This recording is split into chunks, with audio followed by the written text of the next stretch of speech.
મોટા સમાચાર અમદાવાદથી જ્યાં હત્યા કેસના આરોપી મોન્ટુ નામદારની વધુ એક કરતૂત સામે આવી છે।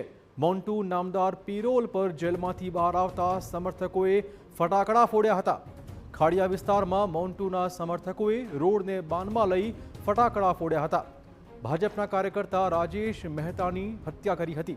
હત્યા કેસમાં મોન્ટુ નામદારને થઈ છે આજીવન કારાવાસની સજા।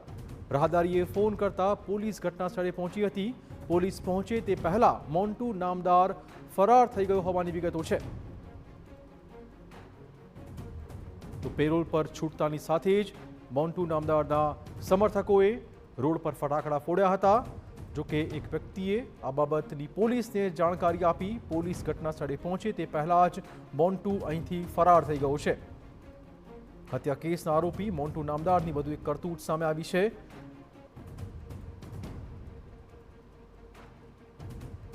જાહેર માર્ગ પર તેણે ફટાકડા ફોડ્યા હતા। ખાડિયામાં મોન્ટુના સમર્થકોએ રોડને બાનમાં લઈ ફટાકડા ફોડ્યા હતા। એક વ્યક્તિએ આ બાબતની જાણ પોલીસને કરી। પોલીસ ઘટના સ્થળે પહોંચે તે પહેલા જ મોન્ટુ અહીંથી ફરાર થઈ ગયો। વધુ વાત કરવા જોડાશે અમારા સંવાદદાતા મિહિર। શું વધુ અપડેટ આખા બનાવમાં?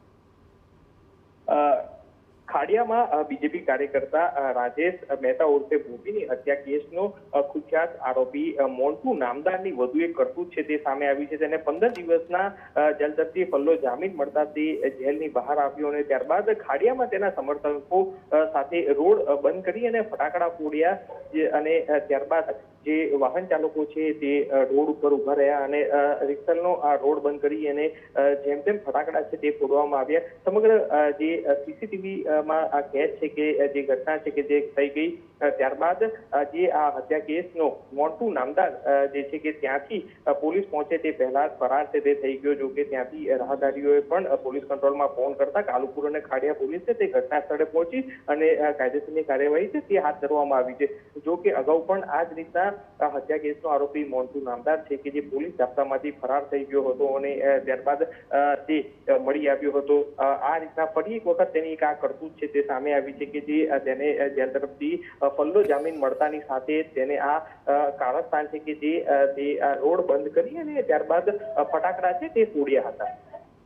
ધન્યવાદ મિહિર તમામ જાણકારી બદલ।